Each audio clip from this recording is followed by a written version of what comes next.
Hello and welcome back to episode 3 of the Dogs podcast. The Dogs After Dark. The Dogs After Dark today, Katie Hall. How are you doing on this lovely Friday evening? Good. So just so our listeners know the context, usually, this is our third time, but usually we record our episodes on Sunday mornings. It's a Friday night. Friday night, we're getting crazy. We got brews in hand. Yeah, we do. I'm ready to start the weekend. And for me, it's a 3-day weekend, but it's not. It kind of is for me too. Yeah, I found out we're doing a service event for MLK Day. Oh, good. And then kind of chilling after. What's your service event? We are making sandwiches for the homeless. Nice. I forget who it's through. Do you know what kind of sandwiches? Yeah, the assorted ham? deli meats. Yeah, ham, roast beef, turkey. Tofurkey. Different types of cheese. No tofurkey. You bring the tofurkey. Yeah, lots of people were making jokes and be like, well, can homeless people be picky? I was like, I don't know, but what if there's a vegetarian homeless person? Like, maybe we make one with just cheese or something. Yeah. And then that person's going to open and be like, what the Like, I'm hungry. There ain't no meat on it. Like, from the South? There ain't no meat on it. Dogs After Dark. Dogs After Dark. We're already getting crazy. Yeah. Shout out Oat Brewing Company. From Dallas. Today's episode sponsored by Oat Brewing. I'm sipping on a Buckle Up, dude. Hazy IPA. What do you got? I'm sipping on a didn't see you there. Hazy IPA. Nice. Also, maybe a quick shout out to another podcast of someone in Milwaukee, Brews and Belters, Keegan Gowitz. Yeah. Because they start every episode just like this. Because they're sipping on a brew and they're talking about soccer. They are. Yeah, and they always are like, "What are you sipping on?" And it's kind of cool. Professional. Yeah, super. But yeah, no, it's fun. So, anyways, Dogs After Dark today. Katie, let's get into it. What are we talking about? Give us the story. Give us the you guys. The 411. So when we were first talking about what we want this just podcast in general to be, this is the first topic that came to mind. For you. For me. Yeah. And it goes back to. Yeah. When do you think this happened? If you had to guess. Okay, so. I know that it was early on in me and Michael's dating relationship. So 20 days ago? No. I'm just kidding. 7 years ago? So probably maybe 2017 or 2018. Okay. Okay. Yeah. And so I'm just going to set the scene here. Please. I was with Michael's family at, some family party. Sure. Watching what I guess was a Packers Saints game. I'm just assuming that's what it was. And you'll see why in a second, listeners. And so keep in mind, I'm new to this family, so I'm kind of trying to impress them. So we're watching football. I'm trying to be cool. Drew Brees, I'm guessing he threw a touchdown or something. And I very confidently was like, you guys, I went to high school with that guy. And it was just silent. Nobody said anything. Someone was like, Katie, Drew Brees is 20 years older than you. I'm like, oh. And then I was like, well, who am I thinking of? Right. It turns out I was confusing him with Tommy Rees. And Tommy Rees he did go to my high school. He was 2 years above me. Mm-hmm. He was the quarterback for Notre Dame. Yep. And I guess in my mind, he was now the quarterback of the Saints. You don't know. I mean, it happens. It could have been. I felt super dumb in the moment, but later in life, I've come to realize it wasn't that bad of a mix-up. It happens, Yeah. You can't be right all the time. No, you can't be right all the time. I'm curious if anyone ever, besides you, has also made that mix-up. I wonder. Probably. So listeners, Tommy Rees, Drew Brees. Yeah. You know? So listeners, if you have made that mix-up, Let us know. please. Yeah. Or maybe if you haven't, just lie and say that you did. Yeah, just to make Katie feel better. And I mean, to be honest, has anyone ever seen the two in the same room together? I wonder, and Maybe they're the same. when we lay this out, they might have been in the same room together. Maybe. Or maybe not. Or maybe not. Maybe not. Stay tuned. After the break. Break's over. Yeah. So for today's episode, Mm-hmm. we thought it would be fun to do like a little 7 degrees of separation to see what, if anything, these two men have in common and where they overlap and maybe where they're different. But I think the listeners will notice some striking similarities. Eerily similar. Eerily similar. Yeah. These two men. Yeah. These two men. Yeah, anything you want to add to that, Matt? No, I'm excited to get into both of these guys. I think one thing I definitely want to make clear is that our definition of like a dog, or at least what we think is kind of a dog, like Drew Brees isn't a dog. Like Drew Brees is a headliner guy for sure. He's A lot of people know Drew Brees. the dog. He is he's Super Bowl winner, right? Yeah.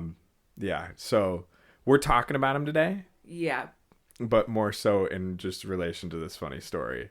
And I think it's cool. And honestly, I learned a ton about Drew Brees in this, so I'm glad we're doing this. And then I learned a ton about Tommy Rees.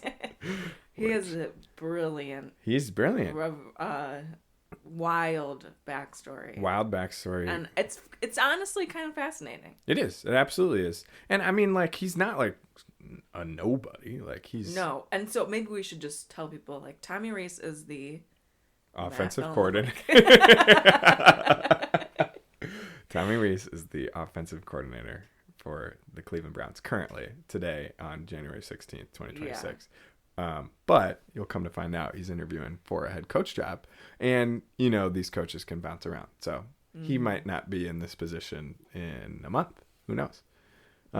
But so that's who Tommy Rees is now.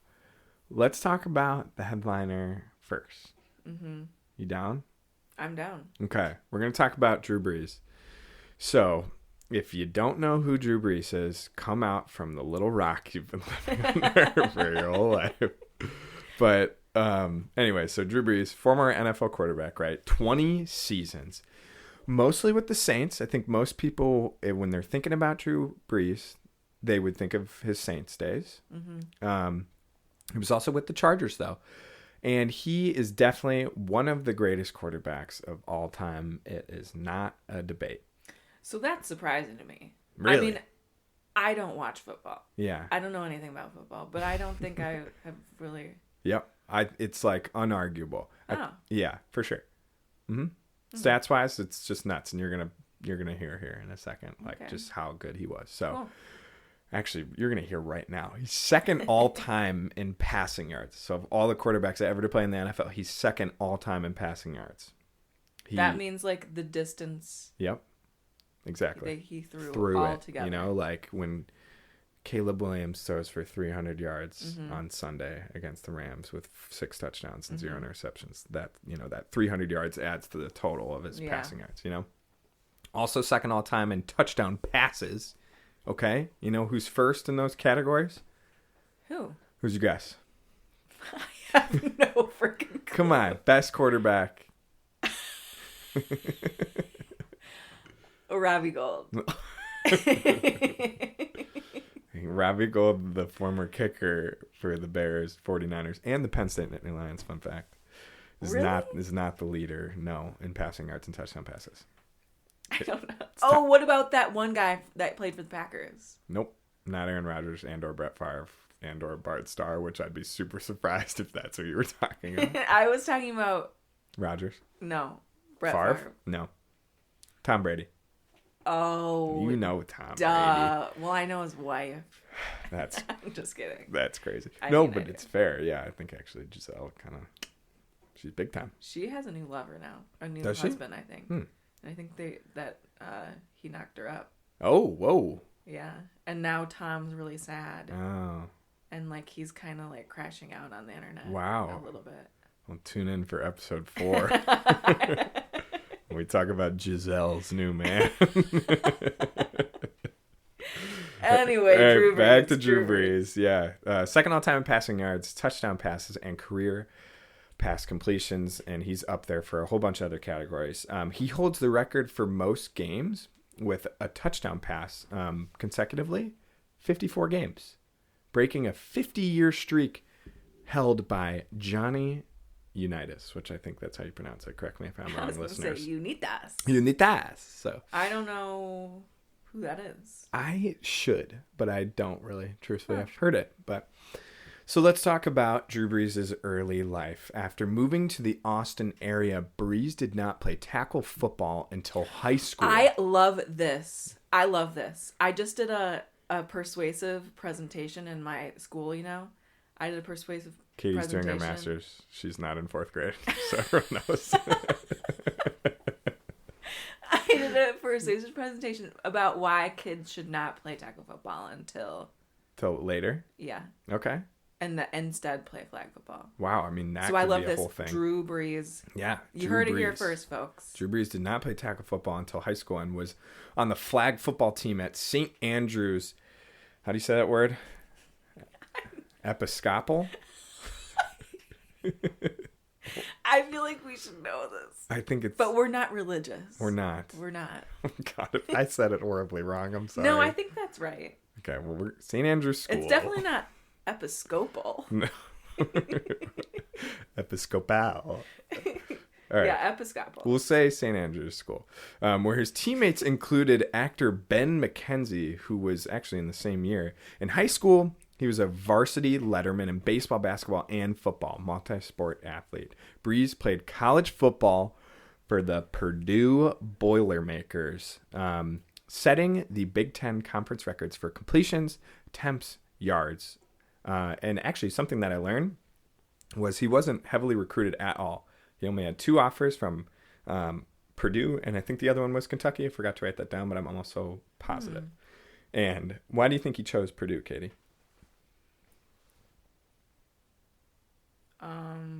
Purdue. I don't know. He actually did choose Purdue due to academics. Purdue to academics, I should have said. Why did he? What academics? You'll find out after the break. I do not know. I only focused on his football stuff. Did he have something in mind that he wanted to study? Due to questions over his height and arm strength, he was. I'll Google it. He was. He's 6 feet tall. He was not selected. So this is after school too. I mean, I could have gone so deep into his Purdue stuff, but it's not really, what we're here to talk about. It's just him as a person, right? As a whole, as a football player. He was not selected until the 2nd round, actually, of the 2001 NFL draft by the San Diego Chargers. That's 3 episodes in a row now that the San Diego Chargers have come up? Question mark? Crazy. Yeah. Also, I Googled it. Yeah. Drew Brees chose Purdue because he was interested in the industrial management program. What the F is that? I don't know. Wow. Well, I wonder if he did anything with it. Okay. Sorry, No, that's a good point. So he's on the San Diego Chargers, right?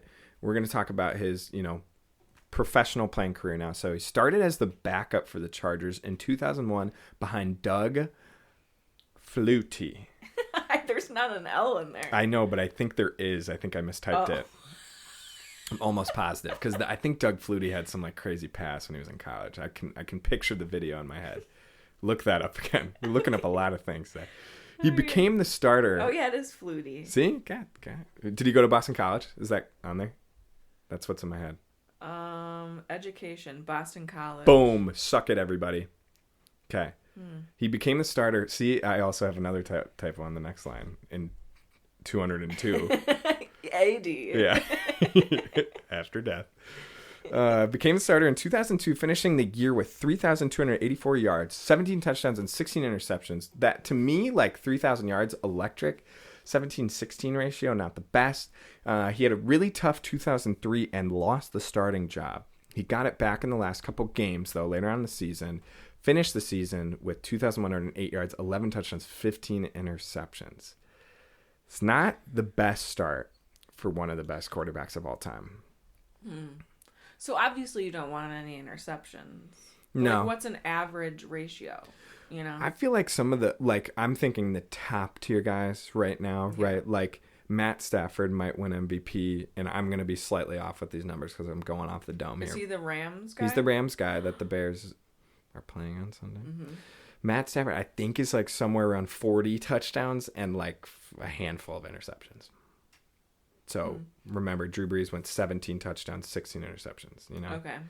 You shouldn't be close to even. I can tell you that, and it definitely shouldn't be the opposite way, where it's more interceptions than touchdowns. So here we are in 2004, Katie, and the San Diego Chargers draft who?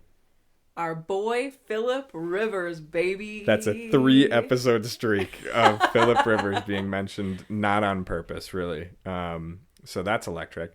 And so now the starting job's in question again, because Phillip Rivers is this, kind of big name coming out of college.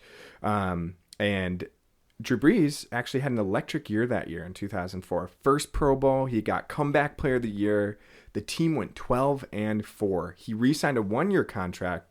In that next season, Brees suffered a potentially career-ending injury, which resulted in the Chargers allowing him to leave. They just let him go right out the door. And wow. There's so much that I can say here about after that moment on the Chargers. His Saints career, if you pull up Drew Brees' Wikipedia, you'll lose your mind on how much information there is just his time on the Saints, because he was so freaking good over the years.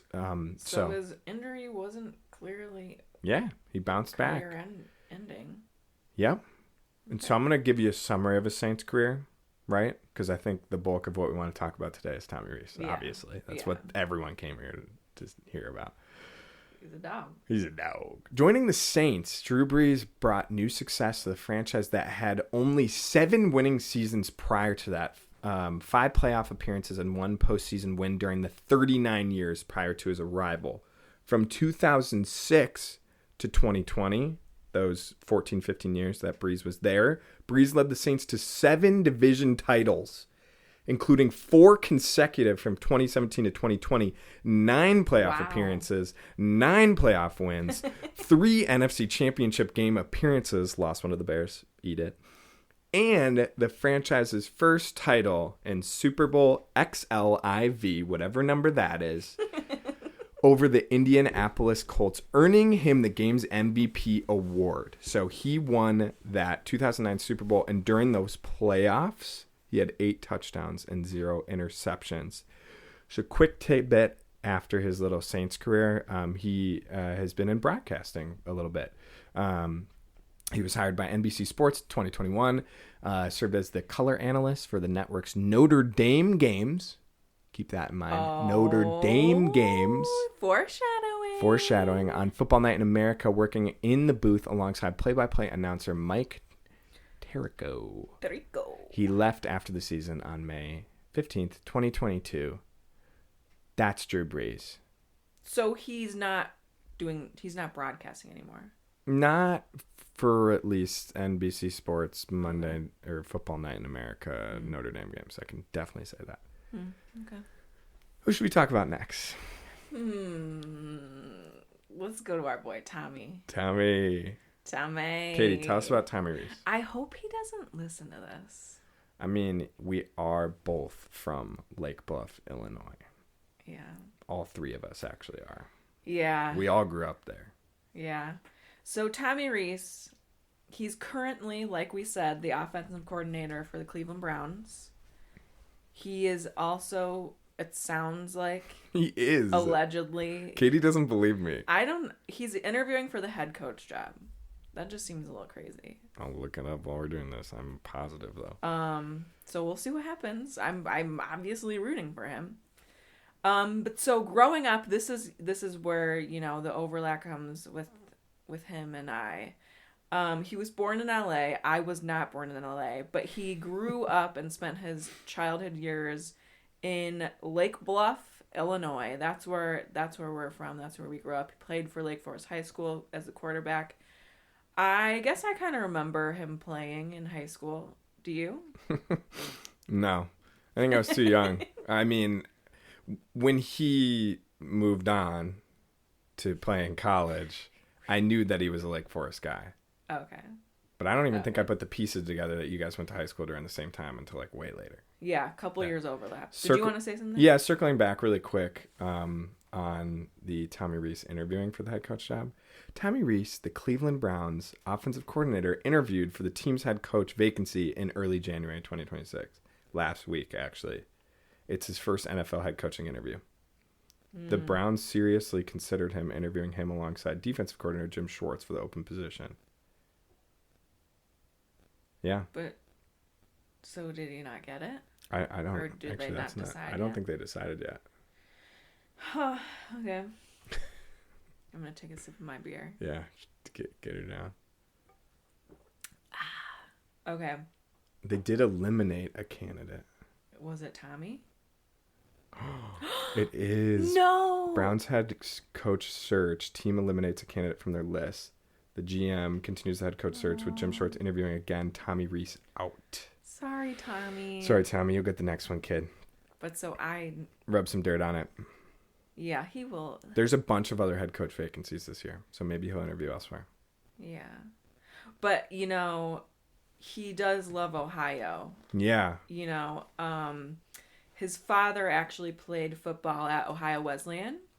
And, wait, is this saying his father served as assistant coach at Northwestern? Yep, later on. And UCLA, not UCLE, like I typed. Okay, we need to spell check this next time. I ripped through a lot of research this week, and where were you? I looked at the document last night, and guess whose name wasn't on there at all. Okay, well, I worked on it today. Okay. So Tommy, like I said, he played high school football at Lake Forest High School, my alma mater. He threw for 2,500 yards. That's 2,500. He had 23 touchdowns and only 3 interceptions as a senior. Is that good? Yeah, that's great. Are those yards good? I mean, I think for high school, yeah. I mean, they're only playing like 10 games, I'm pretty sure. Yeah, that's pretty solid if you ask me. He had a game where he threw 526 yards and had 6 touchdowns. That's freaking nuts. I wonder what high school that was. I don't know, but they murdered them. They had a bad day. They did not like they did not want to see the legs of Tommy Rees. So apparently he was a 3-star recruit and signed with Notre Dame in 2009. What's the maximum amount of stars? I think 4. Okay. Yep. Oh, so he was up there. 3's good. 3's really good. Okay. I mean, you're not just some Joe Schmo if you're signing with Notre Dame. No. Yeah. No. But I also want to mention, like I kind of alluded to earlier, Rees was around the Browns in his early teenage years. He was actually the ball boy. And wait, okay, what does this part mean? Yeah. What does it mean to shag Phil Dawson's kicks? I'm assuming Phil Dawson was the kicker at the time, and he would get the balls. And wait, why is it shag? Shag, you're like shag and pop flies. That's all. I don't know actually. I've just something sexual. Shag? Yeah, yeah, that's true. I don't know. Maybe shag just means like you get them. You know. Wait, what is the sexual one like? Well, it's shag means to like bang. You shagged someone? Yeah, like want to shag. I mean, like bang. Oh, interesting. So he helped shag Phil Dawson's kicks or catch for the quarterbacks, as well as working 2 summers on the equipment staff. He folded towels and brushed footballs in the equipment room and delivered laundry to players' lockers. So he really worked from the bottom to the top, baby. He earned his first paycheck from the Browns, a memento his mother has kept ever since. Oh, that's beautiful. His father, Bill, worked as the Browns director of player personnel from 2004 to 2008. Wow. Huh. Okay. Crazy. Yeah. His playing career. So we're going back to Notre Dame now. We're going back to the ND. Are they the Fighting Irish? The Fighting Irish. We're going That's back to not the very... try an Irish accent. The Fighting Irish. That's better than mine. Was I feel that like I good? sound Scottish. The Fighting Irish. But you That's sound like not a good. pirate. Arr. I do. That's bad. All right. So Tommy saw limited action his freshman year on ND until the starting quarterback got hurt and he was forced into the game. Yeah. So he had to be ready. As a freshman. He came off the bench, ready to go. Yeah. In his first game, he threw for 334 yards and had 4 touchdowns. It's pretty solid. He only had 1 costly interception. Yeah, that lasted in the game. Oh. Which is sad, but the rest of the game was good. So his first 4 starts as quarterback led them to victories, including upsets at Utah and USC, and he won their bowl game. He finished the year throwing 1,106 yards, 12 touchdowns with 8 interceptions. Yeah, I'd say pretty solid. Pretty solid. Not bad. In 2011, as a sophomore, he passed for 2,869 yards, 20 touchdowns, 14 interceptions. Yeah. So he had more touchdowns, more yards. Oh, but he's playing more games. More games. Yeah, played the full season. He Notre Dame that year went 8-4, and they lost their bowl game. Yeah. In 2012, he had to compete for the starting job. Yeah.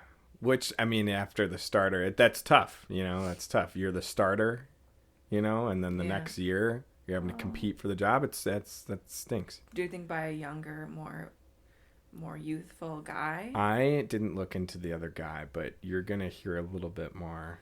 I wonder who it is. I bet Tommy's like, I hate that guy. Yeah. I hate that guy. Yeah. Okay, so a not so good thing here.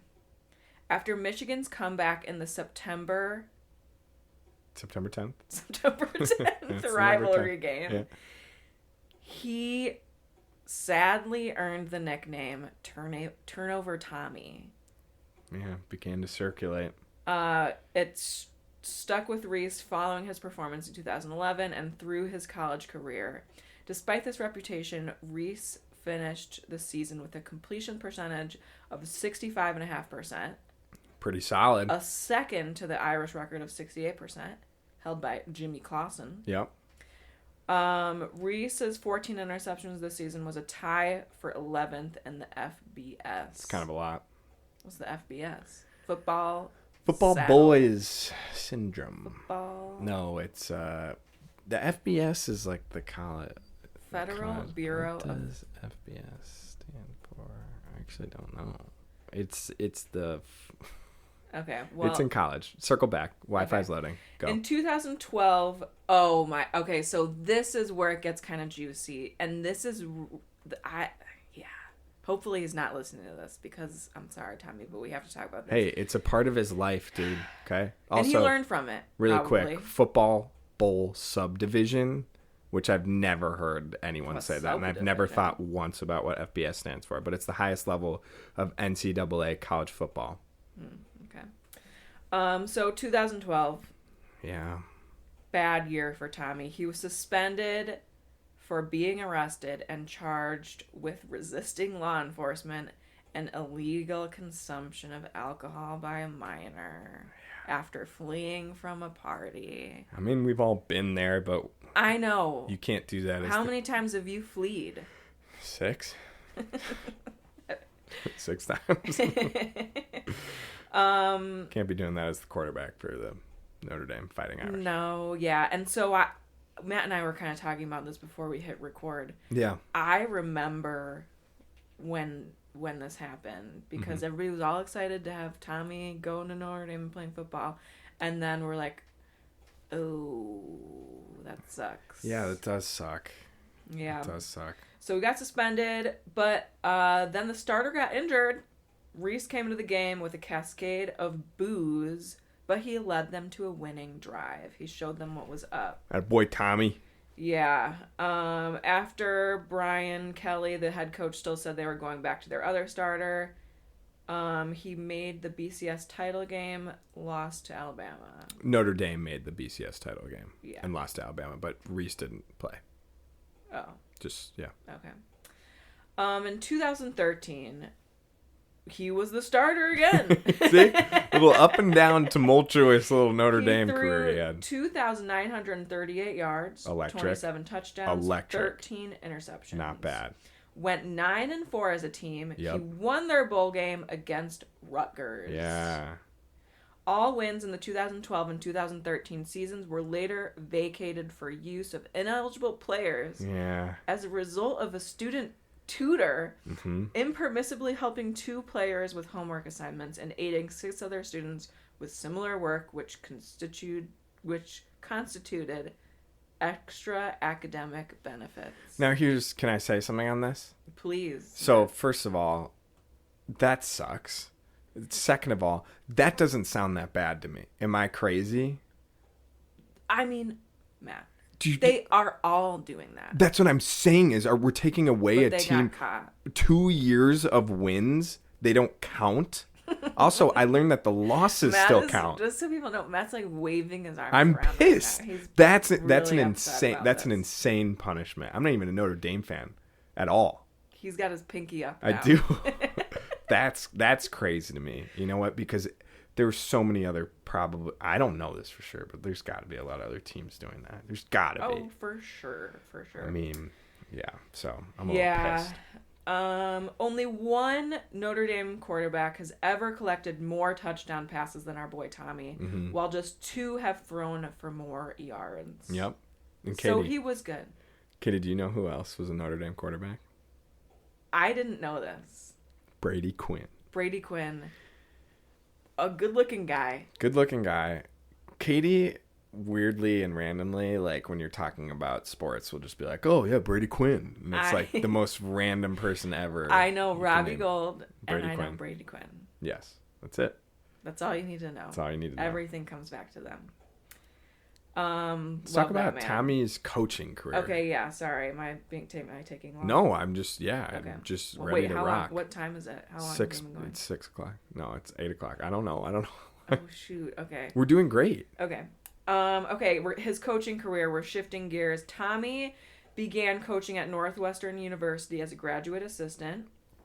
Then he was offensive assistant for the San Diego Chargers in 2016. San Diego Chargers. Coming back, circling back. They're back. The Chargers.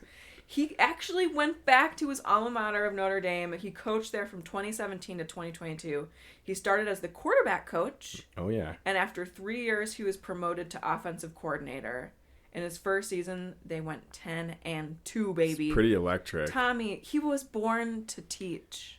He was. He's a coach. The guy loves to coach. He was born to coach. He's a coach. He coached at Alabama in 2023 as an offensive coordinator. He spent 1 season with Alabama under former head coach Nick Saban. That's not it. Nick Saban. He's like the most famous college coach ever. Yeah. What just a little still tidbit. Doing things? I think he's done. Yeah, he's no longer the coach, but I mean, the Alabama ran like the last 20 years of college football, and Rees got to coach with him as the freaking offensive coordinator for a year. Yeah, that's cool. That's a big deal. Nick reached out to Tommy about interviewing for the role. Yep. In his lone season with Alabama, Tommy helped coach the Crimson Tide to a 12-2 season with a win in the SEC championship game and a trip to the college football playoff semifinal, where they lost to the eventual national champion Michigan. Yeah, it happens. Yep. And, let's read a quote from that Tommy said in June of 2024. June of 2024? Yeah. He grew a lot being in that environment every day, learning from the greatest coach to do it. He said, "It's something I hold in very high regard as we grow to have a really nice relationship." That's not what it says. And we grew to have a really nice relationship. Sorry. Okay.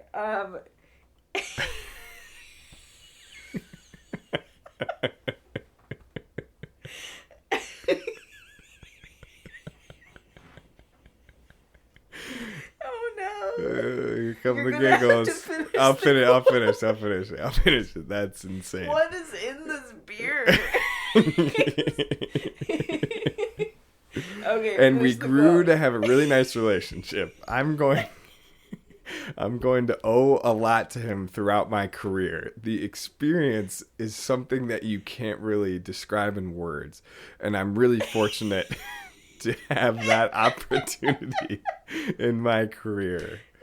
Oh, that's the funniest quote we've ever read on this podcast. I'm sorry. Oh, that's good. Okay, I'm getting back into it now. I actually did get feedback from several people that they like when we laugh on the podcast. Okay, that's good. So that's good. Oh my god, I'm crying. Yeah. Okay. We kind of talked about this piece real quick while you catch your breath, but you know. Okay, but there is a fun little thing here. Then, yeah, you say it if you're ready. No, you say it, but then I'll say the cool thing. Oh, okay. So Rees, first broke into the NFL in 2016, spent one season with the Chargers as the offensive assistant, which we mentioned earlier, Chargers, ding, ding, ding, alongside Nick Sirianni, which he's a big name in football. That season, Phillip Rivers, dun, dun, dun, dun, dun. He's back. He threw for 4,386 yards and had 33 touchdowns. So our boy Phillip coming back. But Tommy helping him. Offensive assistant. Tommy was key. In Phillip Rivers' career. Talk about 7 degrees of separation. Yeah. So, and we already highlighted this next couple things, right? Promoted to offensive coordinator. But I think that's a big deal in the NFL, right? So he's getting up there. I wouldn't be surprised if he's a head coach one of these days. Sounds like not today. Today. At least the Cleveland Browns aren't ready for him. So Katie, after all this, after hearing about Tommy Rees, Drew Brees, are they the same? Let's at least talk about some reasons why they're the same. Let's talk about why they're the same. They're both quarterbacks. Or have been quarterbacks. They're both retired quarterbacks, really. Right. Yeah. They both have those ties to the Chargers. They both have those ties to Notre Dame. Okay, since so that's Drew two Brees teams. was the color analyst. They both played college in the state of Indiana. That's a really good point. Their names kind of sound the same. Drew Brees, Tommy Rees. They do. This is the big one. This is insane. This is weird. Honestly, It's weird. Like, I don't really always believe in ghosts, but I do right now because of this. They both wore number 11. Drew Brees wore that in the NFL. Tommy wore that at Notre Dame. Crazy. Yeah. And they have both since transitioned into football-minded roles after playing. Rees is now an OC. Brees in broadcasting and mentoring QB development type roles. So that's crazy. And actually, there's one more thing, Katie. What is that? Well, so is this? I don't know. You read that. It sounds AI to me. Maybe it is. It sounds very AI. They were both known for their brains and accuracy. Okay, I added this part. Rather than big arms. Okay. Like, they weren't known for, like, being big boys. Yeah. Do you mean big arms, like throwing deep? Yeah, like that and being big. Yeah. I don't know. Were they big? I guess we didn't talk Drew about Brees their is bodies. 6 feet tall. Drew Brees is 6 feet tall? How tall is Tommy Rees? I don't know. We're going to find out. I'm surprised we didn't talk about their bodies today. I talked about Drew's body a little bit. Huh. Talk about his body a little bit. Tommy Rees is 6'1". Oh, so they're tall. That's not that tall for a quarterback. 6'1". Yeah. Drew Brees is 6 feet tall. Tommy Rees is 6'1". Okay. Eerily similar heights, too. Okay. So we do have to talk about why they're different, which is essentially everything else. Okay. But the things they have in common are eerie. Some might say that. Some might say. But I will say we did find the 7 degrees of separation. We did. We mapped it all out. I'm glad we mapped it out. Yeah. Because before this... you guys. Before this... Yeah. Say what you're going to say. No, you say what are you going to say? I don't think we're saying the same thing. Oh, well, I was going to say, before this, Yeah. Matt was like, what are we going to find that they have in common? And I'm like, Matt. Yeah. 7 degrees of separation. And I had no idea what that meant. Still don't fully. It means, like, no matter who you're talking about in the world. Yeah. There's a connection. Yeah. And Yeah. I like the. 7-degree This Pacific. could be a series of episodes It could. where we pick two people and we kind of Yeah. find where they connect. So you know what, people? If you liked that, Yeah, tell us. If you hated this, that's okay too. yeah. Because we might do something like this again, and we Yeah. need to hear if this is a bad idea or a good idea. Let's nip it I right. thought it was kind of funny. I thought it was too. I thought It was too. It's kind of like, and that's kind of what we're bringing to the table, right? This isn't your normal sports podcast, like diving into Drew Brees' career. Like, this is No. why Drew Brees is kind of similar to Tommy Rees. That's all it is. That's all it is. That's all it is. Yeah. Yeah. So more like than they are different, I would say. Sure. I think I would conclude that. So that concludes that portion of the episode. Yeah. Drew Brees, Tommy Rees. Check. Let's talk about the big dogs of the week. The dogs of the week. All right. Matt, did you watch the Golden Globes? Absolutely not. Okay, well, I don't even know what the Golden Globes are. Are you kidding me? I swear to God. I know it's an award. It's an award ceremony for like shows and movies, and they added a podcast. Oh. We were nominated. Oh, we were. Okay. Yeah, I but, figured we would be. We didn't. I didn't win? We didn't win. Oh, damn. No. Did you go for us? I was asked to, but Yeah. I had a conflict. Okay. Yeah. I wasn't looped in. I got Sorry. to talk to our admin on that, but okay. Yeah. Okay. So let's talk Golden Globes. So something that everybody was talking about the next day was everybody is obsessed with that show. Have you heard of it? Heated Rivalry? No. You I've haven't not heard of of No. Okay, well, it's big with like the chicks right now because it's about these like two super hot gay hockey players. Oh. Interesting. And it's apparently like 2% hockey, 98% like sexual. Okay, that sounds like the movie. Have you seen Challengers? Yeah. Yeah. That at least has like some tennis. I know, but Alyssa went to see it with her dad. So there's that. Yeah. Sucks. Anyway, so I've got a real life heated rivalry situation for you here today, and I love it. Mm-hmm. I love it. Yeah. Professional hockey players, Anna Shelbin, Mm-hmm. she's from Sweden, or she plays for the Swedish team, Mm-hmm. and Ranja Savalainen Mm-hmm. are engaged to each other and will face off at the Olympics. Anna plays for Sweden. Whoa. Ranja plays for Finland. That's the tea. So they are getting married, lovers, companions in life, Sure. gonna face off. It's gonna be cutthroat at the Olympics. Yeah. While the NHL has never had a current or former player come out as gay, the Professional Women's Hockey League, on the other hand, is a different story entirely, apparently. Huh. The league currently has 30 openly gay players, Good. including our girls, Anna and Ranja. So these are real players? Yeah. These Okay. are real players. I think I missed that part. Sorry. I thought these were characters. No, sorry.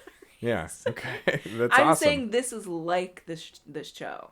I'm saying this is like Oh, this show. okay. So we're not even talking about the show anymore. No, we're This not is talking real about life, the show. baby. Sorry. No, Yeah. that's good. I think I missed it. Hard left turn. Yep. Left turn. Yep. They first met playing together in the Swedish Women's Hockey League before getting signed to different PWHL teams. Anna plays for the Toronto What is that word? Skepters, Wow. Never heard of that. and Savalainen plays for the Ottawa Charge. That's After cool. dating for 5 years, they announced their engagement in 2024. I Congratulations. looked them up. Yeah. They're hot. That does not surprise me. They're hot. It's awesome. Nevertheless, the athletes' romantic relationship hasn't kept them from remaining fierce competitors on the ice. This will be Shelbin's, because it's spelled with a K. I have to think about. Yeah. This will be Shelbin's first time at the Winter Olympics, whereas Savalainen previously won a bronze medal at the 2022 Olympics in Finland. Wow. So cool. Yeah, super cool. Although they're not slated to compete against each other in the Olympics preliminary rounds, they could still face off in a medal round. So it's potential that they will be like eye to eye on the ice. Wow. So we don't know, but it's possible. Yeah. So I thought this quote from Savalainen was kind of funny. This is crazy. I'm usually the one who goes home a winner, she says. I don't care who's in front of me. If it's going to be her soon-to-be wife, I'm going to hit her. Wow. When you play, you just play. You don't really think about who's there. You're friends after. On the ice, she's my enemy. That's how it goes. Oh, my God. And so first of all, I love this. I'm considering this a dog story because they found love on the ice. Yeah. And no one really understands, that grind as an athlete better than someone who's like literally living it with you. For sure. So I think it's beautiful. That's one of the coolest things I've heard. Seriously. Seriously? I can't believe, like, I just can't believe that. I love that you love this. This is really cool. This whole time I thought this was just a movie, but it's a real story. It's a real story. Yeah. It's real life heated rivalry. Yeah. So my question to you. Sure. Like, I would be, if Michael and I were like competitors in the Olympics, yeah, I would be pissed if he like he stood in between me and like my Olympic medal. Yeah, by beating you? Yeah, by beating me. Yeah. I mean, I guess I'd be happy for him, but I'd probably be more mad. Pissed than, yeah. Yeah, that would be tough, man. I don't even know how to... God, I'd be so pissed if I lost. I'd be so mad. Yeah. I don't like losing. I also don't like losing to Alyssa. And she beats me all the time in a lot of things. Yeah. She does. She's good at everything. Most things, yeah. So I loved this. Best wishes to you, Anna and Rania. Yeah. I'm really looking forward to seeing how they do at the Olympics. We got to do a follow-up on that. Make a note of that on your big notepad that you have over there. We do. And actually, we might... we forgot to follow up on the other thing from last episode. What?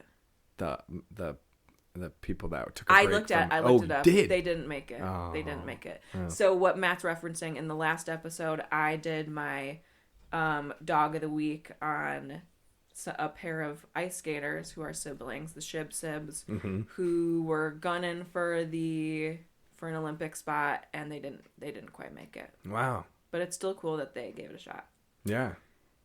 Yeah, Matt, who's your dog of the week? Let's hear it. Katie, my dog of the week, I'm going to talk about the Peanut Punch. Do you have any idea where I'm going with this? I have no idea what that is. I love that. You're going to remember when I start talking about this. And your nickname was Peanut kind of growing up, coined by our grandmother. Yeah, she called me Peanut. And why did she call you Peanut? Because I was little when I was a baby. Did you kind of look like a peanut? Or no? Oh, I don't know. Were you just little? I thought I was just little, but maybe I wasn't that little. I don't know. I didn't know. I thought it was because you looked like a peanut, but... What would that entail, looking like a peanut? Just just looking... Nobody can see me, but... I was small. Yeah. So, anyways, I'm talking about the Peanut Punch. I have to talk about the Chicago Bears just a little bit, okay? Since they're in the playoffs and they're actually kind of good for once. And I was thinking about... us growing up, right? Mm-hmm. Like who our guys were, right? On, our favorite players and stuff. What names come to mind for you? Who are our guys? Our Bears players that we loved growing up. Who were some of them for you? Like, who do you remember? Okay, well, Robbie Gould.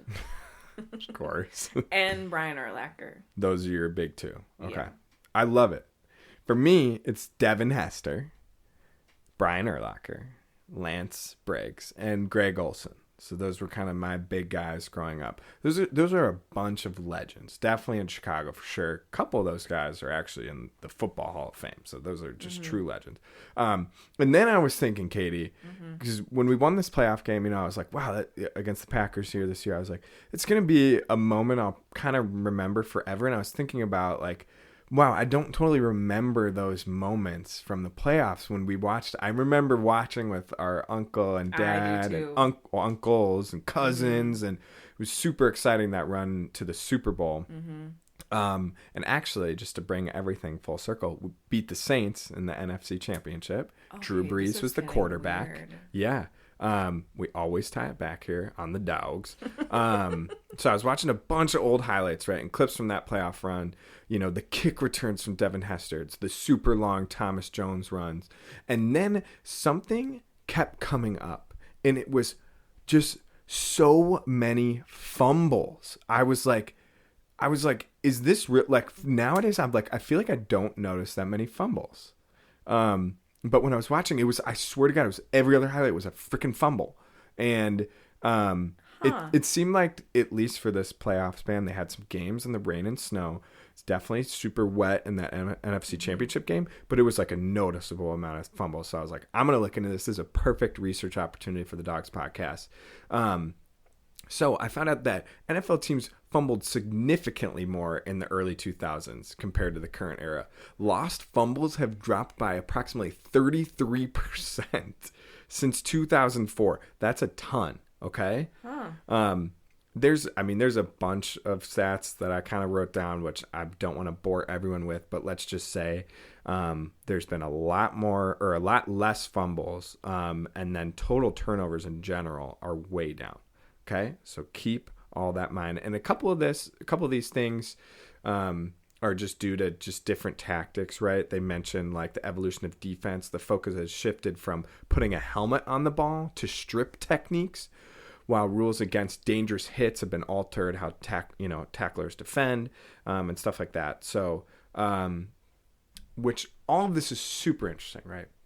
But it's not really the point here. My big dog of the week is Charles Peanut Tillman. Peanut. Do you remember Peanut Tillman? Nope. He was a defensive back for many, many years for the Bears, and then also for a year for Carolina as well. The guy had this thing that he would do, which I think, once again, a good opportunity. I got good feedback on us saying pause, watch the video of when we did Bartolo Colon. So pause, look up the peanut punch Charles Tillman, just watch any video that comes up that doesn't look suspicious. That is, definitely Charles Tillman. It is electric. Essentially, he would just punch the crap out of the ball. So they would fumble. Like while they're running around? While they're running. Yep. He's on defense. Huh. Either coming from behind him, he's chasing him down, he's right in front of him. He would just take his fist and aim it right at the ball and punch it out. I feel like they just did this in the Bears game last weekend. Didn't this happen? They might have. Okay. Sorry. Yeah. I mean, Dad kind of actually brought this up while we were watching. He was like, that was like Peanut Tillman, which spurred this whole thing. Whoa. Okay. So the peanut punch is the signature forced fumble technique created and popularized by former NFL cornerback Charles Peanut Tillman, involving a precise punch to the football as he tackled the ball carrier, often targeting the vulnerable spot where the arm tucks the ball, making it an art form that revolutionized how defenders strip the ball, influencing the entire league. Tillman's success led to 44 career forced fumbles, tying him for 6th all time and making him the top defensive back, which many defenders still use variations of the move today. So no one tried punching the ball until Peanut? I'm sure there was some of it here and there, but everything that I was reading, he revolutionized it. Cool. Okay. He did it way more often. Cool. He had 10 forced fumbles in one season, led the league that year, which is nuts. A unique stat that I want to bring up is he actually forced 4 fumbles in a single game. Imagine the same person punching out the ball 4 different times in a single game. It's a league record for one player in a game. Wow. Beautiful. Just a quick thing. Since he has retired from the NFL, kind of went down an interesting career path. He expressed interest in working in law enforcement, and in September 2017, the Chicago Tribune reported that he was training with federal agents at the FBI Training Academy in Virginia. Tillman previously trained with law enforcement officers while playing in the NFL during the offseason, which is cool. Wow. He gained the qualifications a day before his 37th birthday. He departed... he left. So he was in the FBI for about eight or so years. He left in 2025, mostly just citing discontent with the enforcing immigration policies put forth by the current administration. So no longer in the FBI, but he was in the FBI, which I think is super cool. So he left last year. yeah, just last year. But yeah, so that's my guy, the Peanut Punch. Highly recommend looking at some videos of Peanut Tillman doing his thing. The Peanut Punch, super cool. Super cool guy. Also, I trick-or-treated at his house in... really? Yeah, in Knollwood. He lived in Knollwood. Really? Mm-hmm. Okay, so... Pretty cool. Another eerie connection. Yeah. Everything's circling back. Spooky. Is it Friday the 13th? No, it's Friday the 16th. Friday the 16th, so that's okay, though. Wow. I love that, Matt. Yeah. That's a fun one. Another good big dog of the week. Yeah. That's the content for the episode. That's what we got. That's what we got for you. Thanks for tuning in. This was definitely a different style of episode, but I liked it personally. I had a great time. Thought it was fun. I'm really looking forward to hearing the feedback on this. I feel like people are either going to love it or hate it. Yeah, and that's okay with me. Yeah. We want to hear from both lovers and haters. We do. And if you have any ideas for another 7 Dogs of Separation, shoot them our way. Yeah. All right, episode 3 of the Dogs in the Books. It's time for me to finish my beer and go home. Yeah, me too. I gotta shovel the driveway. There's a lot of snow outside. It is, yeah. So. Oh God. Hopefully, I have to drive in that, man. Good luck. Thanks for tuning in. See you next time. To the Dogs.